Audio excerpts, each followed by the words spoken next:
La toute première chose qui s'impose à nous quand nous étudions la vie de David est la suivante.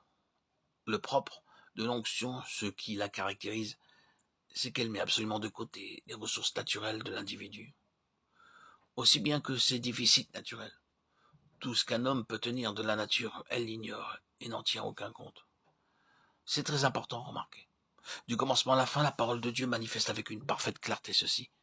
C'est que du moment où l'onction intervient dans une existence, tout ce à quoi nous assistons par la suite vient de Dieu et rien de l'homme. C'est là une condition sine qua non de l'onction. Sa base d'opération est toujours la mise de côté de l'homme tel qu'il est par nature. Ne prend point garde à la hauteur de sa taille. L'Éternel ne considère pas ce que l'homme considère. L'homme regarde ce qui frappe les yeux, mais l'Éternel regarde au cœur. Bien loin, là-bas, tandis que David gardait ses brebis, Dieu lisait dans son cœur. Il choisit David, son serviteur, et le tira des bergeries. Psaume 78-70. Ce n'est pas à cause de ce qu'un homme peut être en lui-même que l'onction intervient. C'est au contraire en vertu du principe que tout doit venir de Dieu. Il vous est facile de vérifier la chose par un examen général des Écritures. Prenez le Seigneur Jésus, par exemple. Il ne reçut l'onction dont il avait besoin pour son ministère qu'après être descendu dans les eaux du Jourdain. C'était là, de sa part, un acte représentatif.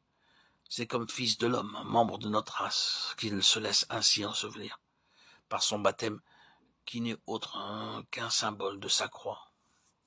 Il déclare avec une parfaite netteté que désormais tout sera de Dieu et rien de lui-même, rien de son propre fond.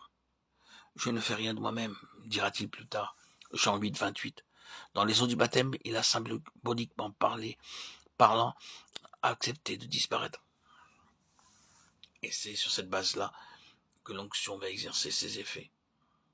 C'est quand Ananias, lui, eut imposé les mains que Saül, à son arrivée à Damas, reçut le Saint-Esprit. Il passe en même temps par les eaux du baptême, et il est clair que c'est dans ces circonstances-là que le Saint-Esprit lui est donné.